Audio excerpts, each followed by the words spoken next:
Hello and welcome to YAF Podcast, the yet another Final Fantasy podcast. This is Season 6, Episode 13, Opera House. The famed Opera House that was mentioned in between Season 5 and 6 with my guest host, Garlo. And yeah, we're finally here. So in the last episode, we were in Zozo. We found out a bunch of stuff. I made some predictions and we got our Magicite. And so this is kind of like where we're basically like picking up. The party chats as they walk down a bunch of stairs in Zozo. We're going to split up. We need more defense at Narshe. So some people are going to go back to Narshe and we need to go to the Empire. So that was kind of the decision here. Celeste volunteers to go to the Empire. We're going to go to Vector, which I guess is the capital of the Empire. What a fun name, to be honest. Kind of interesting that we'd have like this mathematical name for a city for... I guess the Empire is a very industrious, but it relies so much on magic, so it's kind of like an interesting intersection of things. Locke will come too, and then we got to decide on the rest. So Celeste and Locke are kind of locked in to being in the party, and again, we get to pick different party members. So I did make a prediction at some point in the past that we'll be able to switch parties, and obviously that's become like a norm now, so anytime I guess there's like something big, we get a chance to, again, update our parties. I decided to pick the same ones as before. We got Sabin, Edgar, Locke, and Celeste. And we're told that we can always go back to Narshe to adjust the party. That's very important to know because that means that we literally can adjust the party anytime. We just have to make the long trek back to Narshe. The Empire is on the southern continent and all the ports are closed. So how are we going to go back there? I decided to go back to Jidoor, and we get a little thing where we find out that Celeste wonders why Locke wants to come with. We find out it's because he heard about the treasure, whatever that might mean. Oh, maybe that's the treasure from, where was that? Where was that cutscene? I think it was in Collingen, where Locke was from? Right? Collingen was where Locke was from, and I'm wondering if that's the same... that's the same treasure. Yeah, that's right. The treasure that could, like, bring back whatever his love of his life's name is. I don't remember her name at all. So we go back to Jidoor. I went up to the house up top. There's a huge mansion. Celes is recognized. The person in the mansion thinks that she's Maria. I believe I did this in episode 11 already, but it's basically a huge pointer of, like, hey, you need to go to the opera house. And there's not much to do in opera. So I go to the opera house. There's nice music. Yes, I am muted for this section based off of all the feedback I've gotten. But we can't get in. I went ahead and put Celeste at the top of my list, but it didn't work. So what do I do now? I went back to Jidoor. Now the mansion has a cutscene, so I'm wondering, like, what triggers these things. We pick something up off the floor, and then we see the maestro. He talks about the opera house manager named Impresario. And the note says, "Dearest Maria, I've decided to take you as my wife, so I'll be coming to kidnap you. Signed, the Wandering Gambler." What? So there's a kidnap plot going on. Somebody wants to take Maria, who is, I guess, a singer in the opera house. The person that wants to take her is the Wandering Gambler. We get an intro for this character, as if he's going to join our party. So not only did we get Edgar, who has kind of a questionable past, and by the way, I realized Edgar is actually probably much younger than I thought initially. I think I called him an old man in like episode 3 or 4. Doesn't look like that's the case. Like, he looks like he might be in his mid-20s, maybe early 30s. So still like too old to be doing some of the stuff he was doing, but not so extremely old where I'm like, oh my god, this is, yeah. Like, it's still problematic, but it's, like, on a lesser scale than I thought. Plus, like, I kind of want to address Edgar real quick. I've talked so much about him, but, like, the more and more I've learned about him, the more you learn that he was stuck basically in his, like, younger age, not realizing that he's older, not really having the guidance of anybody to teach him right from wrong, I almost want to say, because his parents died, right? That's not a spoiler at this point, right? Like, I feel like we learned that in episode 11. But I see him a little bit differently now. I do still think a lot of the stuff that he's doing is problematic and he needs to learn from it, and I don't think we're gonna get that redemption arc whatsoever, but I feel like that's just like a JRPG thing, where, you know, I think Western RPGs are so obsessed with tying up every single loose end that we get that. In JRPGs, we typically don't. Like, I feel like in Final Fantasy, there's just a ton of loose ends everywhere. And that's kind of life, right? Like, you can't address everything. But it is unfortunate that we don't get this arc with Edgar. Now we have a new member, and here's his, like, little blurb. A gambling vagabond who finds freedom from society's narrow views of morality aboard his airship, the Blackjack. And his name is Setzer, I guess. That's his actual name, Setzer. So, finds freedom from society's narrow views of morality. I'm guessing that has to do with gambling, just because of he's a gambler and his airship's name is Blackjack, but he also wants to kidnap people.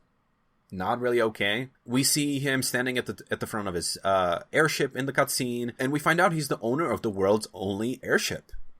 Which is surprising that there aren't more airships. Like, I haven't seen any, but, like, why is that, really? Like, doesn't the Empire have a bunch of airships? How are they moving around? So the quest now is that we need to basically meet with Setzer. So now it's time to go to the Opera House and actually go on with what's going to happen there. So the Impresario meets us. We tell Impresario about Setzer coming to take Maria, and then I'm like, oh, I wonder if Celeste will dress up like Maria, so he takes her, and we find out that he'll probably show up at the end of Act 1, and then I'm kind of thinking, are we at the end of Act 1 of the story? Like, is this a fourth wall broken, essentially? And it kind of feels like it is, because whenever you get an airship in the Final Fantasy games, the dynamic of the game changes a lot. You tend to have a lot more freedom to move around. You can access a lot of areas you weren't able to. It doesn't necessarily give you access to every single area. I think in Final Fantasy V, they dealt with that by jumping in different worlds. In Final Fantasy IV, you had the underground and the other places that you could go. So is this the end of Act 1? And is Final Fantasy breaking the fourth wall for us? Because we're gonna get Setzer at the end of Act 1 of the opera. So the plan is to catch him, but Impresario says, hey, it'll ruin the performance. Typical. So yeah, Celeste will be used as a decoy, and once she's kidnapped, everyone else will join in. Celeste is not happy about it. She says, I'm a former general, not some opera floozy. So, and then Celeste decides that she's going to do it anyway. I don't really like the fact that she's calling the opera singer an opera floozy. Opera is difficult. Like, that's not something you just pick up and do, especially at the only opera house in the entire world. Like, if you have a role in the only opera house in the entire world, you're probably a really good singer. Singing is not easy. It's not easy on your throat and on your body. It's not easy to learn how to sing well. It's not easy to get to the point of being able to sing opera. I don't like when people demean other people for doing artistic stuff, especially in this world that's kind of war-torn. So I'm taking a point from Celeste here for calling Maria essentially an opera floozy. Not really okay with this description here. And she is a former general, but it does not make an opera singer a lesser job or a lesser occupation. We then find out about this interesting character called Ultros, which I believe we met before in like a river or something. It's a recurring boss that we essentially come across, I think. Yeah, I think Ultros is the one who got us on the river back in like Returner's Hideout episode 6, end of episode 5, I think, if I remember correctly. Or maybe it was like when we rejoined, whatever. It was on a river, I remember. And the entire story is kind of a little bit whimsical. So we're definitely like taking a step back from the seriousness of all these situations, Terra's life, the Empire, and all these really heavy themes, to having whimsical music and Ultros being this whimsical boss who says, "Wahaha, I got my own little surprise planned for y'all, just like Setzer." Okay, so Ultros is a southerner. It'll be tons of fun. So Ultros is a southerner. An octopus squid thing from the American South in the English version. Tell me who else uses y'all. Like, tell me who else uses y'all. It's a little bit of a funny one. So that's kind of what happens. There's a letter that flies by and descends down. We don't read it yet. And Ultros is mad that no one is gonna read it. He's like, oh god. Again, like, a little bit comical. Now, the graphics in the opera house are beautiful. So we kind of open, we see the opera, we see people with instruments playing, we see the big heavy curtains. The party sits down overlooking the music down below. And it's a whole story. And Impresario introduces the story to the audience. East and West are at war. Draco from West is thinking about his love back home, Maria. And we set the scene where there are tall mountains. There's a guy that walks in a suit and walks up and is run over by soldiers on chocobos, and he starts singing, and it's amazing. Like, this is an amazing experience. Definitely gotta have this unmuted. Amazing music, and he's singing about Maria. Now, at this point, I can control Locke. I walk on the balconies to a door and some stairs. There's, like, amazing animation. You still see, like, even when you're, like, walking around, you still see, like, the players actually moving and playing. You still get the music. And then we go to the dressing room to check on Celeste and how she's doing. So Locke looks her up and down and says, hey, like, have you always been that pretty? Then Celeste asks Locke why he stood up for her. I'm guessing in the prison. And Locke says, because I'm tired of standing by and doing nothing while I lose the girls I like. The girls I like. And I actually really like what Celeste says after that. He goes red immediately. And then Celeste asks him if she's just a replacement for her, in quotes. Ooh. Some drama here. I like it. I like it a lot because Celeste does actually hit on something important, because she's been feeling like maybe Locke is basically nice to her because she looks kind of like his ex. I don't remember her name. You know, is that why? And Locke's words are also kind of strange because it's obvious that he's referring to also Tara. And so it's kind of like, not the friends I like, not the people I like, not anything else. It's the girls I like specifically, is what he says. It's kind of like this, like, almost hero complex that he has. And it is kind of a good point that, like, who did we lose in terms of, like, men in the story? And Locke hasn't really lost any men in his life. It's really just been women. So then Locke says he likes her ribbon, dodges the question. She's going to go on the stage, and we have to go read the score that Celeste will sing as Maria on the stage. We're going on the stage from the dressing room, and my guess was that, hey, I really need to know this entire, like, script. And I was kind of right. So we pick up on the story. Her castle was overrun by the other side, so she's Maria. Maria's castle was overrun by the other side, and all she can think about is Draco. We get this really beautiful music again, and we have to figure out the next parts to the song. So Maria starts singing, or Celeste starts singing Maria's parts. We have to pick an answer from multiple options and make sure that we're basically singing the right song. So I messed up several times, and whenever you mess up, they kick you out, and you have to start over, which sucks. But whatever, I had save states. I powered through it. I did not use the guide. I was able to remember the rest of them, like, fairly well. Then we have to walk up the balcony. So we not only have to remember what to sing, but what to do. So we go up there, we throw flowers and finish the songs, it seems. Then Chancellor comes up and tells her that Prince Ralls wants to dance with her. So Prince Ralls, I'm guessing, is the one who overtook the castle. And yeah, the castle was overtaken by that prince. The screen goes black. Then we see people dancing on the stage, including Celeste/Maria. Then we go back to Locke. He tells Maria how wonderful she was wonderful. We walk into the dressing room as Locke, and there's a letter. It says that Ultros will mess up the opera, and we're off to tell the impresario, wherever he's at. So not only do we have this gambler who's gonna, like, take Maria, but we also have Ultros who's going to mess with the entire situation. We cut to the auditorium, and we have a cutscene. We have another scene. This time, in the auditorium, there's fighting. Maria and Prince Ralls are fighting, and people are fighting. So, obviously, there's some kind of a battle going on. Someone rides in on a chocobo and starts singing Maria, and it's Draco. He came to save her. So the next part of the opera is the fight at the castle. We're talking to Impresario as Locke. We cut back to that. We tell him about Ultros. And so Ultros is in the rafters and looks like he's about to drop a 4-ton weight on Maria. It's going to take 5 minutes to push it off because it's so heavy. I wonder what that could mean. So our timer starts and we got to climb up there. We have a 3-person party. We kind of, like, walk around. We're able to get up in the walkways, and then we run into Ultros, and he pushes us all down. Now Locke tries to play this off as part of the play. He says neither Draco nor Browse can have Celeste's hand. Yeah, he's, like, trying to ask. He's trying to act. He introduces himself as an adventurer, which is his class, and Impresario says he's a terrible actor. This is when we start our battle against Ultros. Really intense music picks up, and the setting is the stage. So I lost the first time, and what's kind of funny is that when you lose this battle, you actually find yourself right outside of the opera house, and you have to start Act 1 again. And it's kind of explained away. It's kind of explained away that, like, oh, they're doing this play, like, several times this week, which is kind of funny.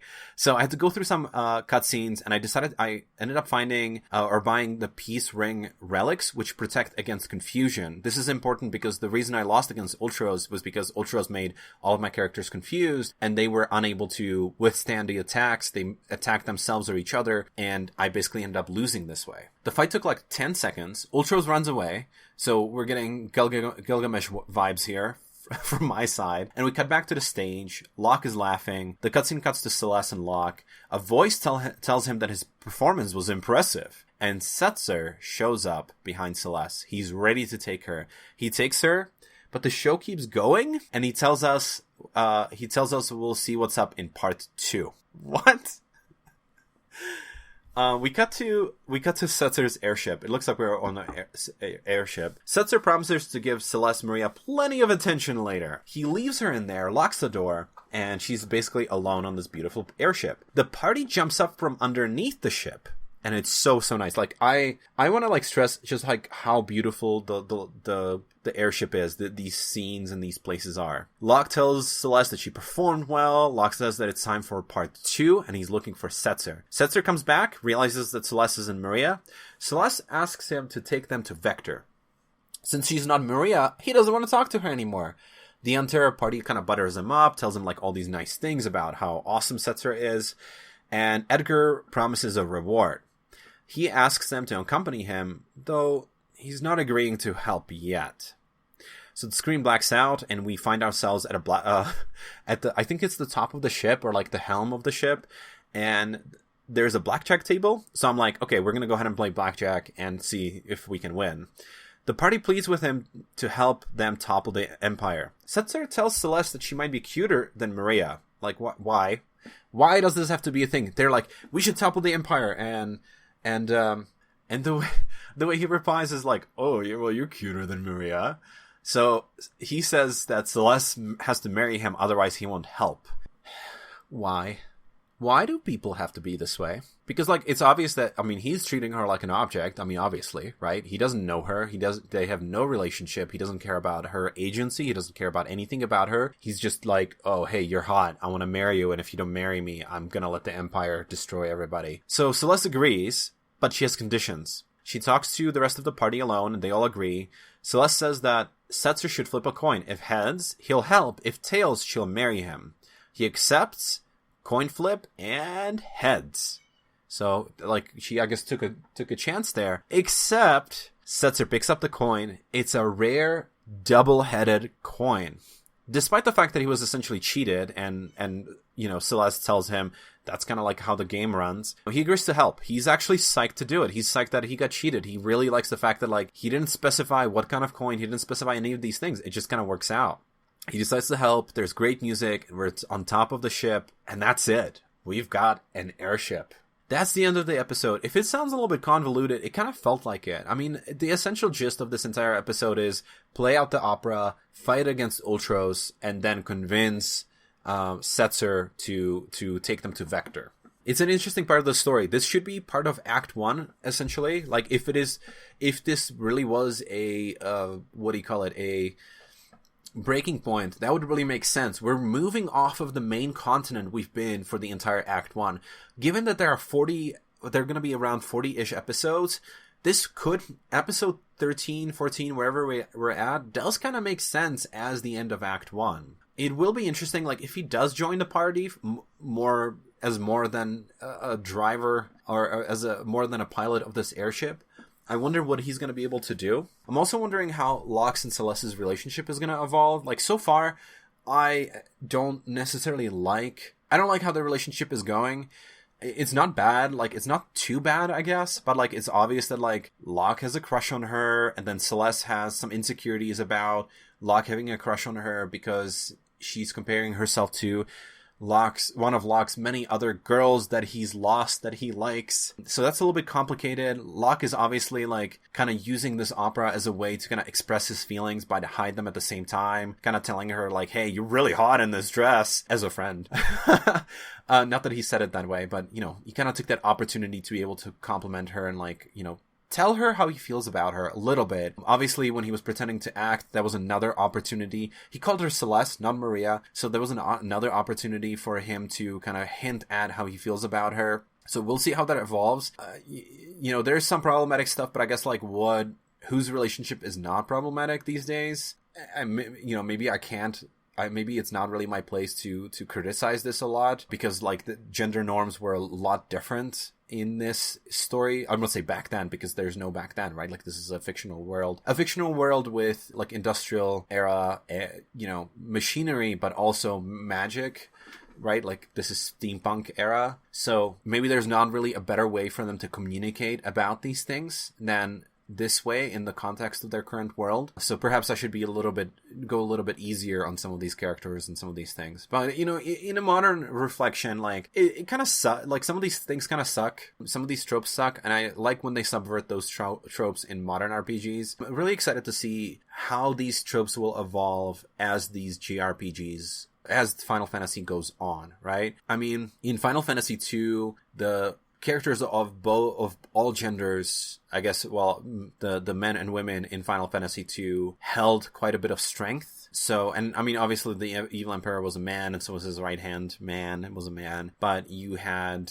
I don't remember her name. And, but like, you know, in the JRPGs, like you have more progressive characters, is what I'm trying to say already. So I'm especially for that era. So I'm wondering where it's gonna evolve into. But that's it for this episode. I hope you enjoyed listening. Follow me on Twitter, on twitter.com/YAFPodcast. You can also leave a rating and a review, because I would appreciate that. And I will see you next week.